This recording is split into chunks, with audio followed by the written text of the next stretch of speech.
السلام عليكم ورحمة الله وبركاته. مساء الجمال والجودة، حلقة جديدة مع ضيف جديد في ذا بودكاست. ضيف النهاردة بيتميز بأنه بيعترض على أي حاجة، هو خلق ليعترض بلا المجال اللي موجود عشان بس يعترض على الناس كلها بتصرفاتها الغلط. كل ما هو صح هو بيعديه وممكن ما يتكلمش عنه اصلا، ولكن كل ما هو غلط من وجهة نظره هو بيعترض عليه. ضيفنا نرحب بعمر العزوني. عامل ايه؟ ازيك يا شادي؟ ايه الاخبار؟ الحمد لله زي منور الفل. الدنيا كلها. نورك يا شادي ايه والله. موضوع ليه خدت السمعة دي؟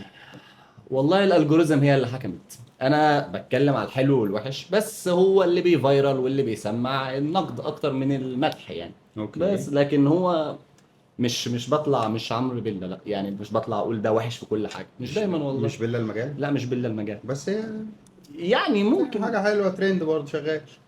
مش حابب. مش حابب؟ مش حابب انت ابقى اللي مش انا حابب. يعني مش اوكي. حابب ابقى كده بالمنظر ده بصراحه. بس هو لو السوق حكم خلاص الموضوع انتهى. هو السوق حاكم الحقيقه، انت هو اللي هو عمرو بيلا. هو السوق حاكم بصراحه، هي دي حقيقه يعني.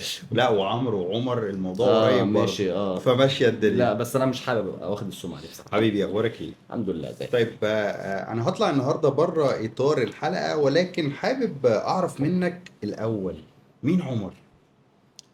انا عندي ستور في دمياط، تمام. انا بعمل كونتنت من 2020 تقريبا. اوكي. عملت فيديوز كتير في فتره طويله يعني، لحد من فتره قريبه قررت ان انا اتجه بس للمحتوى القصير، ولسبب ما بوب اب يعني هو انتشر اكتر من المحتوى الطويل. لكن لا، انا بقالي فتره طويله شغال في هذا انا الكونتنت فاكر يعني. في 2023 كنت شفت ليك فيديو بتاع ايجيبت ويب اكسبو. امم. الفيديو ده فايرل، يعني الفيديو ده اتشاف واتبعت لي، وشوف ده وشوف ايه اللي حصل. انت زنقت الهبيت تقريبا في الحيطة، وقعدت دب دب دب دب، والهبيت بما انه بيهبد فهو هبت جامد، فالموضوع راح في اطار لا تاني. ثواني، انا لان فاكر الموضوع برضو ده قوي. في برضو يعني مغالطه في هذا الموضوع. انا اوكي. ظهرت في فيديو مع محمود اسماعيل، لكن محمود اسماعيل هو اللي كان بيصور مش انا. انا كنت جزء من الفيديو بس كذا اوكي. واحد فاكر المعلومه دي، لكن لا، هي ده مش حقيقه. المعلومة ان انت لا لا، انا كنت جزء من الفيديو مين بس. محمود اسماعيل؟ يوتيوبر. اوكي. تمام. احنا عالم اليوتيوب برضه، يعني انا بالنسبة لي عالم اليوتيوب في مجال الفيب هو لونز لا فقط. هو خارج بالنسبه لي مفيش خارج حد. اطار اه، الفيب، هو فان ملوش دعوه. حد من من بره. خارج الاطار مم. دي حاجه حلوه والله، هي حاجه يعني كويسه يعني. احنا كنا عاملين حاجه قويه برضو. جدا. جدا طيب فعلا. عمر النهارده راجل بيعمل كونتنت، عنده ستور فيب. مم. تعالى بقى نكسر التلج كده، وبما انك عندك ستور فهنحتاج الموضوع ده في شويه اسئله موجوده معانا. لو انت صحيت ولقيت نفسك فاتح محل كانديز، تمام، مم. بدل الفيب، مم. هتسميه ايه؟ اي حاجه ببيستاشيو. طيب لو انت شايف ان الفيب اغنية مهرجان، هيبقى انهي مهرجان؟ سؤال تعجيزي قوي ده ليه؟ ليه انا يا ما سهل؟ بسمعش مهرجانات. يعني مش مهم مهرجان، اي اغنية تيجي في بالك، بس في الكوميونتي، في الموضوع. الاول جرجرتا. مش هي دي ما انا ما انت اعرفش اسم الاغنيه دي ايه. اديني بقى المواقف بتاعت الستور اللي حصلت معاك، وايه الموقف اللي حصل معاك مم. وخلاك اليوم ده تقرر ان انت مش هتيجي تاني الستور. يعني موقف انا مش هشتغلها تاني. هو في موقف بس هو مش كوميدي يعني. مش هو شرط. بس غريب. اوكي. يعني كان في شخص جالي، ماشي. تمام، هو راجل كبير يعني، قال لي انا عايز الايه الجهاز الفيب، هو طبعا مش عارف ده ايه. يعني اوبشن ان القلم. هو الفيب دي حاجة عظمة يعني. اه لا، قال لي فيب. ماشي، اه شغال تمام. شغال. بس القلم. فانا قلت له ماشي. ايه القلم بقى، قعدنا بقى ايه في نقاش طويل لحد اوكي. ما انا فهمت ان هو طب إيه. الكلام ده سنة كام؟ ما هو قلم ده يعني الايجو لا الحاجات لا لا، ده زمان في قوي. عصر الاكس لين يعني، اه، ده حديث شويه حلو يعني. أوي.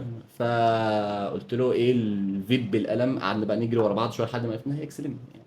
تيبيكال. اوكي، انا مش قلم بس تمام. ما رايها بس. المهم ماشي. ايه، قلت له ماشي. طيب تمام اهي. قال لي تمام. عايز الزيت. قلت له الزيت. فقال لي مفيش حاجه اصغر. فقلت له ليه. قال لي قلت له دي جهاز كويس يعني. قال لي مش مهم، بس انا محتاج حاجه اصغر حتى لو اوحش شويه. قلت له اشمعنى. قال لي اصل هي هنهربها. فقلت له هتهربها فين. قال لي في مصحه. فانا في اللحظه دي بدات بقى ايه ارتبك. اللي هو مصحه ايه، علاقه المصحه بالموضوع. مم. قال لي لا احنا بنهر اصل انا ابني يعني بما انك مدمن ومش عارف ايه، بس فبقول له طب انت هتهربها يعني، انت محتاج حاجه حجمها قد ايه ومش عارف ايه. قال لي ما اعرفش، بس انا بدخلها اخش بيه. قال لي كده نصا. فانا ساعتها بدات بقى ايه، انا مش هقف في المكان ده خلاص بقى، انا كده جبت جاز. وفعلا من ساعتها فعلا تقريبا بعدت عن المحل خالص. ده كان اغرب حاجه انا مريت بيها، وخدها في الاخر. بس يعني ربنا يعينه بقى، اصل كانت اكسليم جو كانت كبيره شويه، فما اعرفش يعني، ما اعرفش بقى وضع يعني. انا ممكن انا اللي بطل برنامج بعد الحاول ده. ما اعرفش يعني. ايه اعمل انا ايه دلوقتي؟ طيب، يعني ده بصراحة من المواقف الغريبة جدا اللي انا يعني ما سمعتهاش في حياتي. واعتقد ان موقف زي ده مش هنسمعه تاني. يعني والله. مش عايز اسمعه تاني، عشان كده ما عادش بقى. بما انك بتقدم محتوى، ايه اغرب سؤال جالك يخص الفيب على السوشيال ميديا او آه، على في الستوري، يعني ايا كان؟ تيمنا باستاذ فارس، مم. في كتير قوي كانوا بيسالوني على زيت الجوز الهند والدابر امله والحاجات دي ينفع ولا لا، وقطن الصيدليه ينفع ولا لا. مم. الاسئله اللي هي تشغيل دماغ بلا هدف. هو عايز يوفر فده ارخص فتشغيل دماغ بلا هدف، اه. فبيجي لي بقى نوع اسئله عشان يوفر. اه.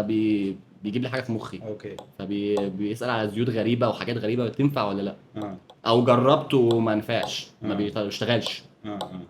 فيعني يمكن دي من اغرب الحاجات يعني. اوكي. طيب، لو الديفايس بتاعك بيتكلم، تمام، ايه اللي ممكن يقوله لك؟ وخاصة انا شايف ان انت اولد سكول، تانك ومود وبتاع. ف... فلو الديفايس ده اتكلم، شايف انه هيقول لك ايه؟ جيت الايف. جيت الايف. اه.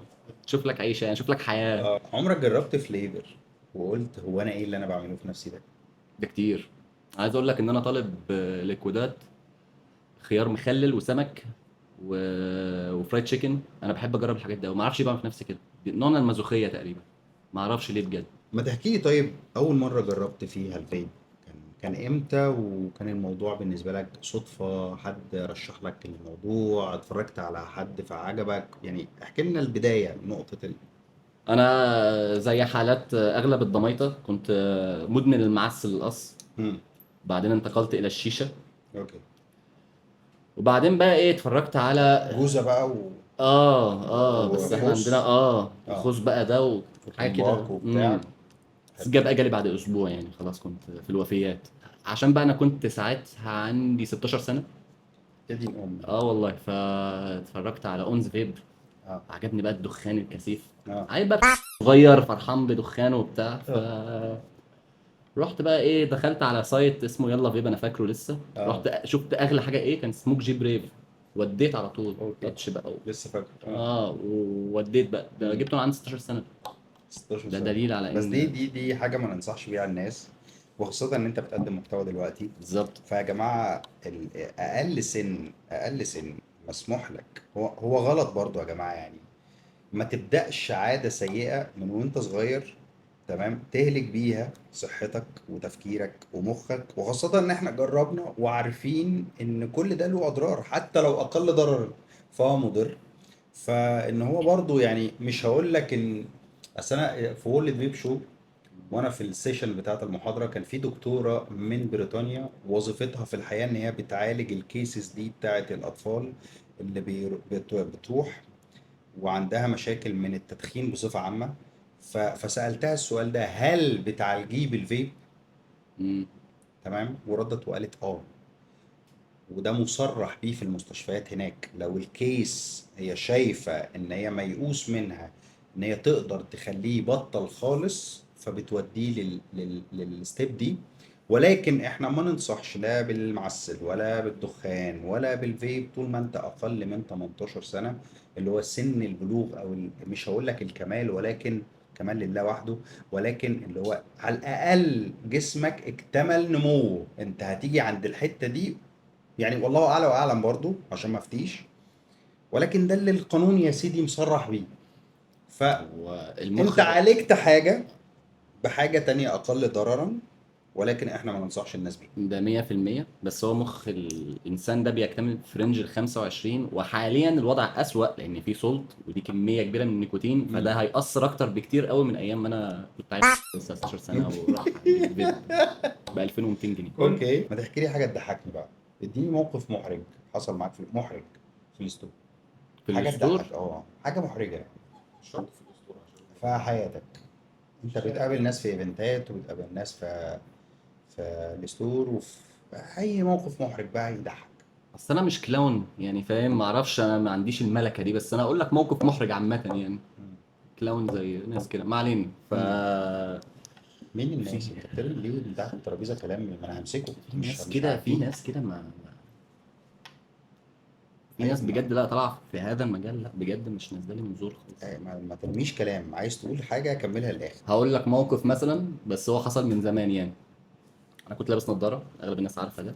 انت لسه لاحق. اه لسبب ما اعرفش ايه العلاقه يعني. في واحد مم. كان شافني، قابلني في ايفنت، وكان جه يتصور معايا بقى ومش عارف ايه، وقعد يتكلم معايا على اساس انا حد تاني خالص، ان انا ريفيور تاني خالص، وقعد بيكمل، فانا ما بقتش عارف طب انا اكمل ولا اسحب ولا ايه.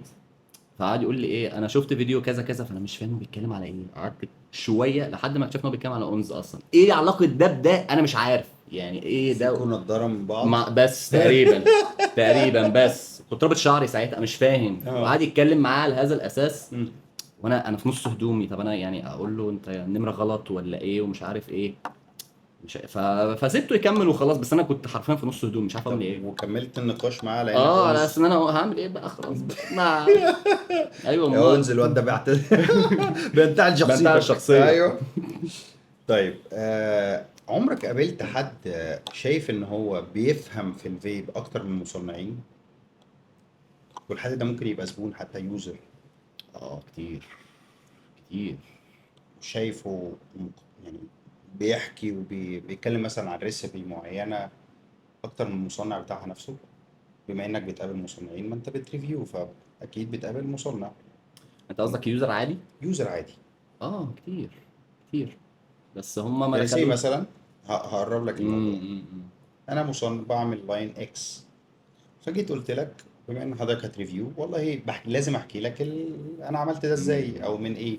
فبقول لك والله انا شايف ان دي واحد اتنين تلاتة، ووصفها واحد اتنين تلاتة، ومكوناتها واحد اتنين تلاتة. وجرب انت برضو واطلع قول للجمهور ايه وجهة نظرك. فانت واقف في الستور، فلقيت زبون داخل بعد ما جربت، فانت بقى عندك الرؤية الكاملة للموضوع. فانت شايف ان اللي بيقوله اليوزر ده اصدق واقوى من اللي قاله صاحب المنتج ده اغلب الوقت. اصلا. اوكي. ده اغلب الوقت اصلا يعني. يعني الموضوع ده بدأ يتكرر يا جماعة.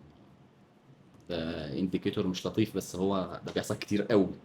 طيب، نخش على فقرة تانية سريعة وظريفة ولطيفة. هي اوكي فقرة صح ولا غلط. ماشي. كل ما الليكويد يبقى مسكر هيبقى أحسن، لا صح ولا غلط غلط؟ طبعا، غلط طبعا. الليكويد المسكر بيبوظ الكويل أسرع، صح ولا غلط؟ most of the cases أغلب اليوزر في سوق الفيب ما بقاش فاهم هو بيشرب إيه، صح ولا غلط؟ طبعا صح. الفيب ملوش أي علاقة بإنك تبطل سجاير، دي إشاعة تسويقية. لا لا، غلط غلط. اشرح لي. يعني انت عايز تقول ان مفيش ربط، ان الفيب ما بيساعدش في انك تبطل، دي مجرد اشاعه؟ لا غلط طبعا. هو في كيسز كتير بتبدا من ناحيه الفيب، بس في كيسز كتير برضو لا بتبطل بيه فعلا، واعرف ناس شخصيا بطلت يعني كتير. أغلب المرتجعات بتبقى سوء استخدام مش عيب تصنيع، صح ولا غلط؟ ممكن نقول 50 50، مش شرط يعني، لا 50 50 فعلا. دبلوماسي طيب، بسرعة سهلة. ماشي. اللي بيشرب نيكوتين 50 من أول يوم، ده داخل ينتحر مش يبطل سجاير، صح ولا غلط؟ برضو مش شرط، بس يعني يفضل ان هو يبدا بنسبه قليله عشان اعرف فين السويت سبوت بتاعتي. مش مم. ابدا من اعلى حاجه، ايه اللي يخليني ابدا باعلى حاجه؟ ده مش الصح، بس مم. مش رايح انتحر، مش هقول كده، مم. بس يعني ده مش الصح عامه. المفروض تبدا ستيب باي ستيب يعني. الليكود المصري أقل من إنه يتقارن بالمستورد، صح ولا غلط؟ لا غلط. دي حاجة تحفة. الزبون اللي بيسأل كتير غالبا مش هيشتري، صح ولا غلط؟ صح. الناس بتختار البراند بالشكل، صح ولا غلط؟ صح، على الاقل اول مره يعني، على الاقل. الفيب ما بقاش بديل للسجاير، ده بقى ترند وموضة، صح ولا غلط؟ لا غلط حاليا، كان ترند ما عادش. مع ان انا شايف ان ديسبوزبل ترند، وفي شباب كتير رايحة للموضوع لمجرد ان هو ترند. ما شفتش لكن هو ده مش صح. هو كترند، لا هو اعتقد ان هو ترند وخلص. الفيب كان ترند خلص. حتى في الاسواق انا اعتقد ان هي اتصفصفت اكتر على الناس اللي فعلا بتحاول تبطل. مم. زمان لا، كان الموضوع اسوأ من كده بكتير. مم. انا شايف ان هو لا، ما عادش ترند الطباخين المصريين اقوى من اي حد تاني. في العالم جلوبال. اه لا ما اعتقدش يعني. في ناس، لا في ناس صعبه يعني برضه. انا مش هقول لك يعني مثلا انا لاين في جاد ده مثلا، انا لازلت شايف ما فيش ليه مقارنه يعني مثلا. في بودات طالعه ترند على السوشيال ميديا بس في الحقيقه كانوا فاشلين، صح ولا غلط؟ 100% صح. الريفيورز هم اللي بوظوا سوق الفيب، صح ولا غلط؟ لا غلط. السوق اكتر من نصه بقى تحت ال 21، صح ولا غلط؟ اكتر من نصه اه. ممكن يكون صح. ننتقل إلى مرحلة جديدة في هذا البرنامج وهي مرتبة الشرف. يلا بينا. هعرض عليك لوجوهات لشركات عالمية، وانت من وجهة نظرك قول لي ده في مرتبة الشرف ولا حاجة عادية. ماشي يلا. هنبدأ بالليكويد البريميوم و يويل الليكويد بتاعه. لا مش هحطه في مرتبة الشرف. اوكي. فيجاد مرتبة الشرف طبعا. طبعا يعني. رايت فيبس طبعا مرتبة الشرف برضو. كده كده. يعني اقل من العادي. امم عادي. اوكي. هيلو ترينكا. ده هيلو تريبيكا مرتبة الشرف طبعا. اوكي. الناس دي. خلينا نقول مرتبة الشرف. اوكي. اوكس فاشن. هو اوكس باشون حلو بس انا شايفه مور از ترند بس خلينا نقول عادي. هنروح بقى على مرحلة الديسبوزبل. اوكي. حرفيا ما بستخدمهاش بس اوكي. يعني اكيد تسمع عنها وتشوفها في حياتك، الفازل.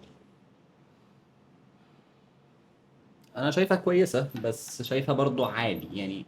حلو تمام بس عادي. لما فوز العادي ما ايه طيب. ما هو الباقي كله هيبقى عادي. بص، اي ديسبوزبل هقول عليه عادي دلوقتي. اه تمام، هو كده في مرحلة خلقت لاعترض. يعني. ايوه ايوه. لا طيب. بس الف بار ما اقدرش اقول الف كده. بار. لا الف بار لا ما اقدرش. اشمعنى دي لا طيب؟ لا الف بار عشان انوفيتيف. بيبدع. اوكي. عادي. طوكيو عادي. ديسبوزبل. عادي. اوكي.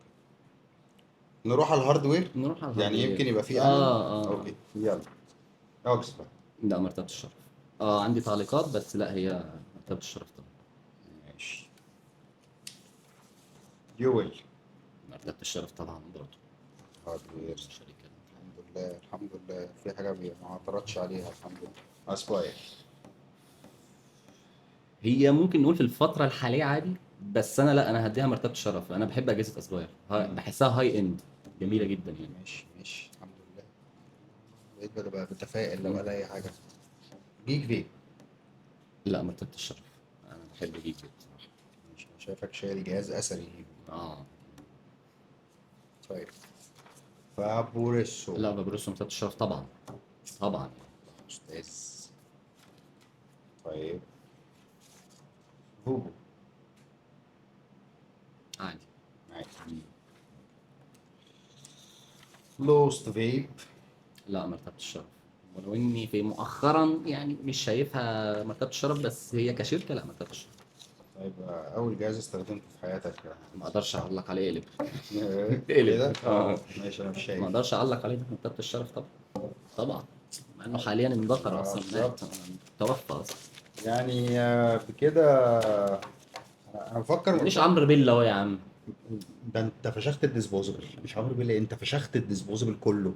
هو وحش. احنا ما عندناش في الفقره بتاعتنا دي ليكويد مصري، بس انا يعني حابب اخد منك الفيدباك بتاع توديني في الليكويد داهية. المصري في مرتبه الشرف. فهل انت شايف، هقول لك بعض الاسامي وانت من وجهه نظرك شايفهم في مرتبه الشرف ولا عادي؟ ماشي. ونبدا ببرستيج. لا مرتبة الشرف. برستيج مرتبة الشرف. فيب ستيشن. لا ما اقدرش اقول عادي مرتبة الشرف. لاين ميراج. لا مؤخرا اقول مرتبة الشرف. دولار. عادي. مزاج. عادي جدا. ارورا. لا مرتبة الشرف. مرتبة الشرف. خلاص نروح لفقرة قول الحق، وهستنى منك القسم والله العظيم اقول الحق. والله العظيم هقول الحق. بص الكاميرا. والله العظيم هقول الحق. نبدأ بأول سؤال ونقول مين اللاين اللي ما كنتش بتحبه بس كنت بتجيبه عشان الناس بتطبله؟ ريسكي. ولا زلت. في فليفر مش بتطيقه بس بتقول للناس انه جامد؟ قول الحق. لا لا عمري ما عملتها فعلا. ما انت بتعترض. آه. لو في حد بيعمل كونتنت اوكي وشايف ان هو بيسرق افكارك والستايل بتاعك، مم. تقدر تقول لي هو مين؟ فارس اللي جاوب. فارس قاعد ورا الكاميرا جنبي.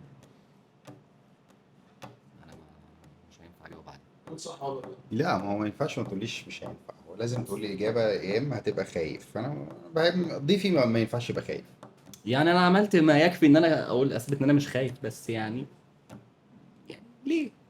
لا لازم يبقى في احنا قلنا هنقول حق وانت حلفت ان انت هتقول حق. ماشي انا ما كذبتش. ما قلتش انت مش لازم هقول تقول. اصلا. لا ما قلت هو مش هقول. احنا ما قلناش مش هتقول، مم. انت حلفت ان انت هتقول الحق. فمين؟ ما مش هينفع اقول اسامي. يعني هو في شخص خد فيديو عندي بتاع الليكويد الزيتي ده ونقله زي ما هو التيبيكال، الكواليتي اقل شويه، بس لكن مش هقدر اقول اسم يعني. واظن هي بقت واضحه يعني خلاص. طيب ايه الجهاز اللي انت شايف ان هو مقلب وما يستاهلش يعني ما يستاهلش يدفع فيه فلوس اصلا؟ اكسليم جو 2 مش شايف ان هو عمل ابجريد في حاجه ومش مستاهل يعني خالص. الجو 2. امم. اوكي جالك مرتجع وبعته؟ اه. اوكي. لو جالك عرض تبيع البراند بتاعك وتخلع، امم. هتوافق؟ لا ايه يا عمر؟ ليه يا يعني حبيبي؟ كل مي ايديت، بس انا لا بالنسبه لي اللي بنيته لا يعني معتز بيه. مش. معتز ده في الجنينة انا بياكل عارف انا خس. عارف بس انا لا تمام يعني. انا اللي انا بنيته هفضل انا اللي ماسكه. ايه اكتر فليفر من ليكويد مصري ندمت ان انت جربته؟ من ليكويد مصري مم. لاين شوجر بير. انا بحب اللاين فشخ، بس هو عامل حاجه اسمها سيجار شيروكي تقريبا، مم. طعمه معسل بايظ بجد. انا ما قدرتش اخد 3 بفات ورا بعض. كان مم. صعب قوي بالنسبه لي، صعب قوي. لو مجال كله قفل امم. ولا ستورز بقى ولا كونتنت ولا موضوع، تشتغل ايه؟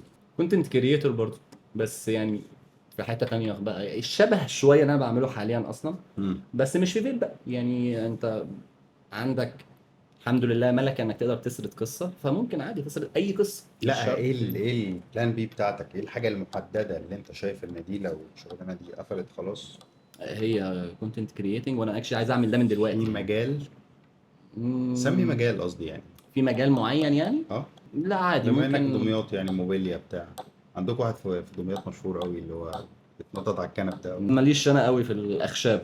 انا كونتنت كرييتنج سرد قصص وكده او معلومه بتاع، لكن مش يعني صنعه ما. مش موضوع، انا قصدي في حاجة معينة انت شايف ان انت مثلا عربيات ملابس لا سرد قصص عامه. عامة. ممكن تاريخ بتاع اي حاجه. هسألك سؤال تاني واقول لك في قول الحق، مين انت شايفه اكبر منافس ليك؟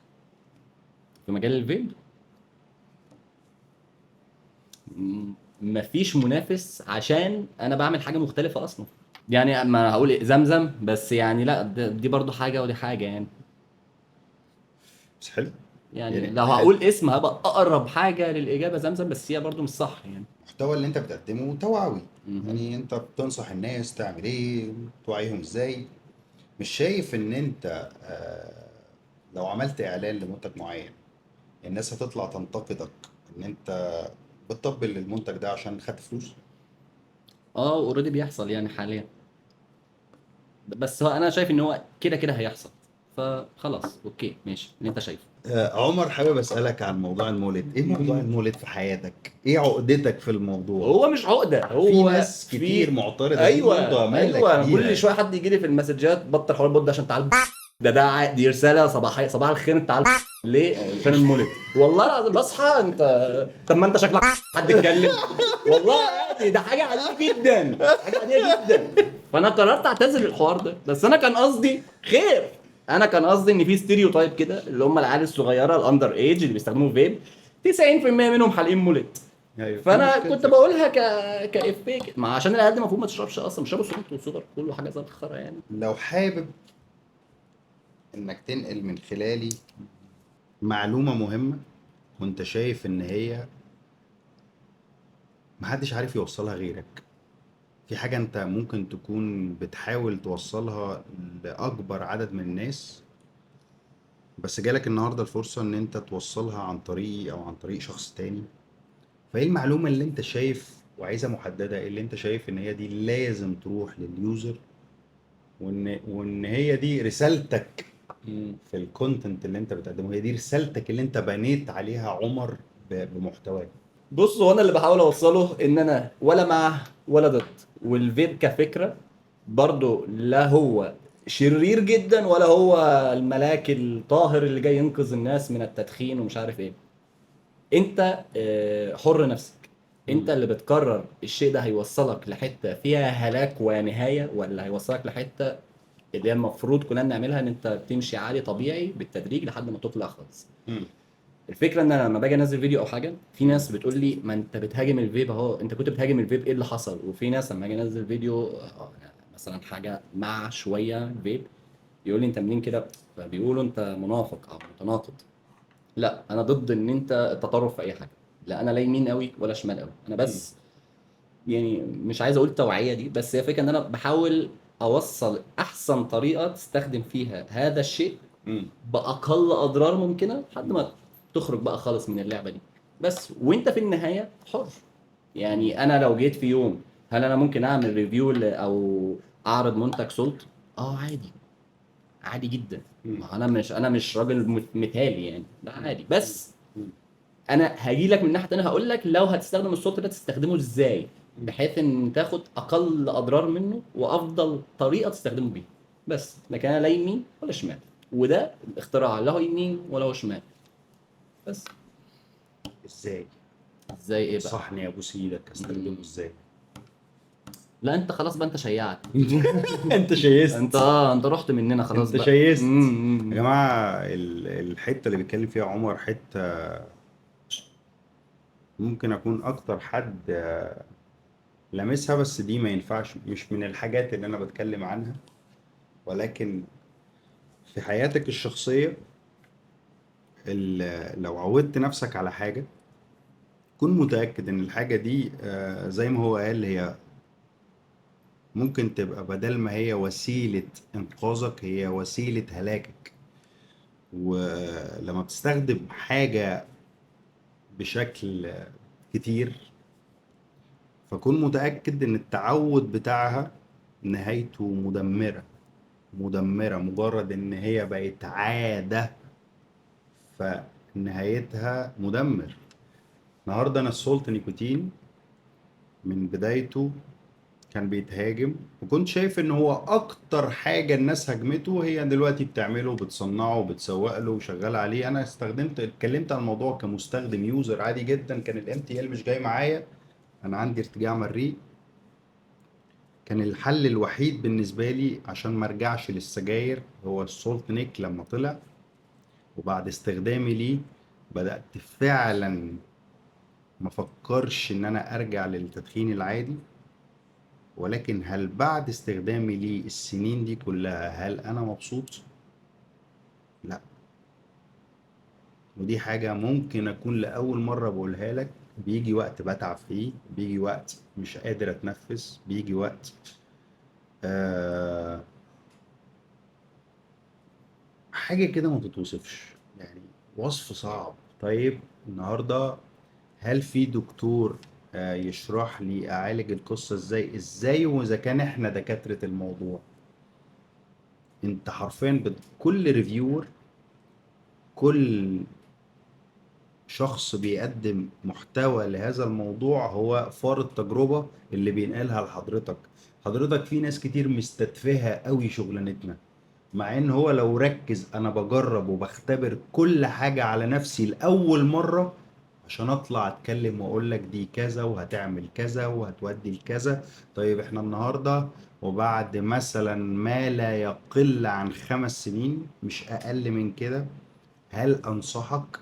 انا قاعد معاك وممكن الحلقة تستغرق اكتر من ساعتين. انا وصلت لمرحلة ان هي بف او بفين بالكتير، لان اكتر من كده وهو ده التجربة اللي انا حسيت بيها وعشتها، اكتر من كده انا بتعب. فبقى الحل ان انا اقلل عشان ما اروحش للهلاك. ولو عمر واحد من الناس اللي بيقدم هذا المحتوى فانا اشجعك، لاني انا ما كانش عندي القدرة ان انا اطلع اصلا، ولا الفكرة جت في بالي اساسا ان انا اطلع اتكلم عن حاجة زي دي بالتفصيل مع اليوزر. في ناس ممكن تفهم الكلام ده غلط، وفي ناس ممكن تفهمه كويس جدا.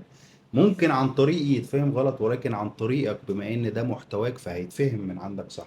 يعني فانا اشكرك ان جات لي الفرصة ان انا اوضح ده للناس، لانك موجود معايا النهاردة. حابب بس اضيف حاجه صغيره عشان انا اتفضل. عارف ان الكلام ده هيتفهم غلط. اتفضل. في النهايه برضو انا ما بق... يعني لا انا ولا انت بننصح ان انت لو بتشرب سجاير كمل فيها، لان انا عارف ان ده اللي هيتفهم. لا لا خالص لا خالص لا برضو. خالص، هو كده كده الموضوع هناك نهايته معروفة. ده يعني بالعكس، عايز اقول لك على حاجة، نهاية السجاير معروفة تمام، انت هتموت. ده كده كده. الموضوع منتهي. ولا يعني مفيش وجه مقارنه. طب يوم ما موتش هيجي لك سرطان، موضوع منتهي. مفيش وجه كام مقارنه. حالة تفتح كده النهاردة صفحة الوفيات، كام حالة وفاة بسبب التدخين؟ موضوع صريح 9 مليون سنويا ده كده ودغري كده معروفه يعني. جدا. طيب هات لي كام حالة بسبب الفيب؟ عندنا وصفر. الحالات اللي ظهرت كلها مستخدمين تي اتش سي وفيتامين اي اسيتيت. ده ما يحسبش علينا اصلا، ده مظبوط. واحد بيشرب حاجه دعك. حابب نضيف حاجة قبل ما نقفل؟ قول لي ايه اللي في دماغك، ايه عايز لا بس كنت حابب، بس ما بان خصوصا البودكاست بتاعك ده اغلب اللي هيسمعه من داخل الصناعه. مظبوط. فانا حابب ان حته ان انت تشرح طريقه استخدام الفيب تبقى بالنسبه للريفيورز او لا ريفيورز مينلي يعني، تبقى اكتر بكتير قوي من حته ان احنا نستعرض جهاز او حاجه. لان انا بشوف ان مثلا لو في 10% من دي 90% ما هو اللي انا اقول لك الجهاز ده جامد قوي، افضل جهاز في العالم، بطاريه اكبر، مش عارف ايه، بس ستيل انا ايه اللي يخليني لو هنبص لها كبزنس، مم. ايه اللي يخليني كشخص مدخن اروح لده؟ انت ما قلتليش اصلا في مم. كل اللي انت حكيته ده، ما قلتليش ان ده افضل ليا وازاي استخدمه بالطريقه الصح. صح. بس ويعني خلي الناس تنقي بس اللي بيتفرجوا عليهم، مم. عشان في ناس ظاهره مؤخرا فعلا لا بجد يعني حاجه زي مين؟ زي الولد ابو شعر طويل على تيك توك ده. وبكده نكون وصلنا لنهاية حلقة النهاردة. وحقيقي أنا من الناس اللي استفادت بالحلقة بتاعت عمر. و... واعتبرني من النهاردة أول متابع ليك على اليوتيوب. أنا ما شرف ليا. بتفرجش على اليوتيوب، شرف ولكن ليا. سلام. بما إن في توعية عمر، أنت شرفتنا في ذا بودكاست. الشرف ليا انا شريف. و... و... وإن شاء الله الحلقة دي هتعجبكم جدا. كان معكم شادي أصلان، مساء الجمال والجودة.